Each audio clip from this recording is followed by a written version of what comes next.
Hey guys, happy 2016. Wow. Very exciting. One of the new things I'm doing this year is I'm going to be doing these weekly topic of the week videos so that everyone in the studio is unified around one particular topic each week in addition to the normal things that you're working on. Because now we've got, we'll have four instructors working with me. So this will be a way that we can all stay together.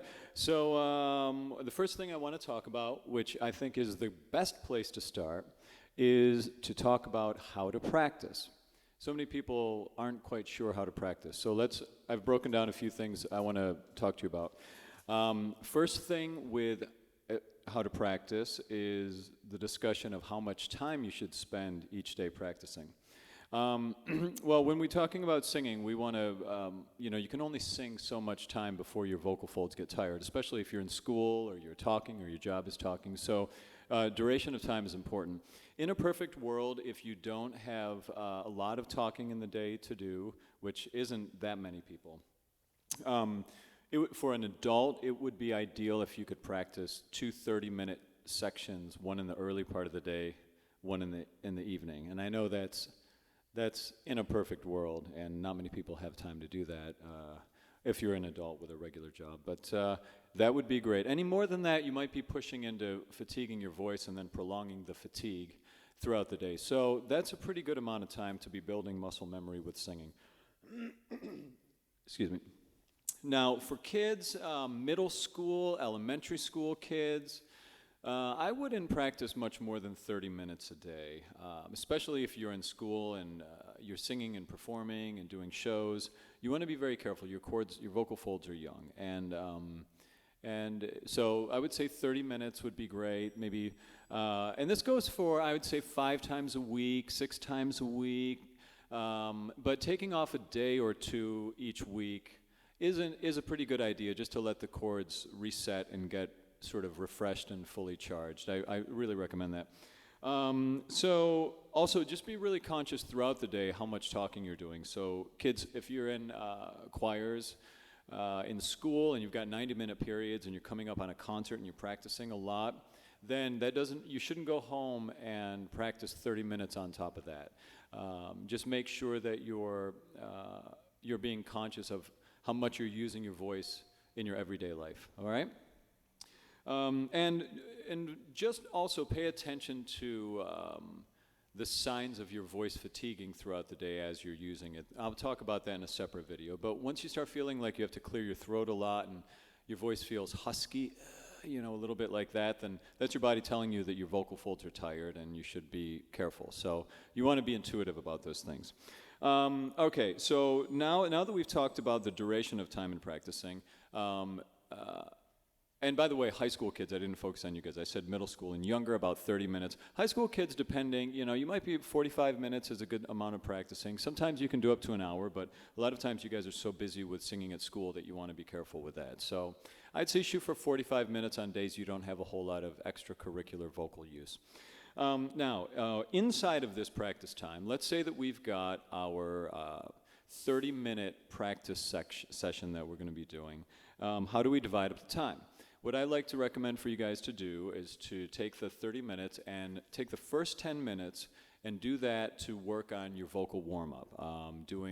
You should have a custom vocal warm-up for you, either something I've recorded for you or your instructors recorded for you, so that you can work out with that each week at home. You can also use the warm-up from one of your voice lessons, going back and listening to your voice lesson. You can use the first part of that to warm up to, but it's ideal to have a custom warm-up. So ask me about that or your instructor if you don't have one. Spend the first 10 minutes of your 30 minutes doing that, and then for the last 20 minutes of the lesson, what you'll want to be doing is working on practicing song literature. So hopefully you'll have an accompaniment track already recorded, or you'll have one online, or I will have, or one of the instructors will have recorded one for you.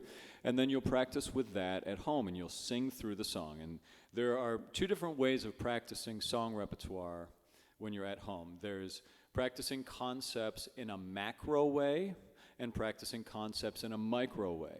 And what I mean by that is, in a macro concept, that would be like running a whole song, and like this whole song, I'm not going to care about anything else except making sure that my breathing is working properly for the whole song. Like that would be a macro practice. So you go through the song, and every time you breathe, you make sure that you're dropping and you're doing the breath properly.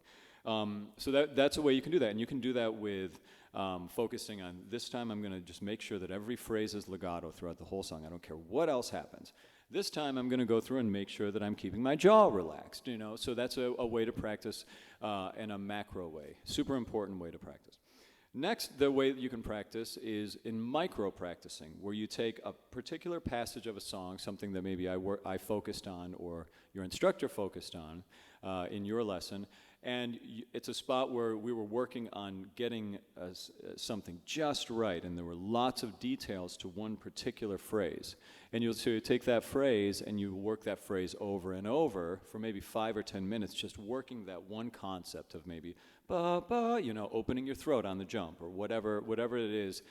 But you're not doing the whole song; you're just doing that little passage. I call that micro practicing, and it's a good balance of micro and macro practicing that's going to get you to build the muscle memory you need to be able to execute the technical things that we want to execute in your singing. Okay.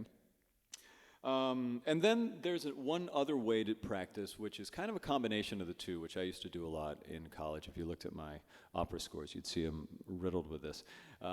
As you go through the song, what you do is you write little mental commands on every phrase. So like, you know, the beginning of the song, it'll be drop your breath, and then you get to another phrase, you'll say, make sure you support, or watch the E vowel, you know. So the whole song has kind of a map throughout of mental commands you're trying to become conscious of as you go. So that's macro, micro, and then combining the two in that third way that I just told you. There are ways that you can actually practice the songs in that second 2/3 of your practice session. And in addition to that, once you've done all this work, and it's so easy to become bogged down with technique, you have to make sure you do a run through that's just kind of a fun, okay, I'm going to be expressive, I'm going to be emotional, and hopefully some of that technique work I did stuck, but I'm not going to care about that now. I'm just going to perform and be expressive. You want to have a run-through that does that too, because the whole point of vocal technique is to get you so that you're better at being expressive and you don't have to think about your voice as much. So work hard for your technique so that your technique then works well for you.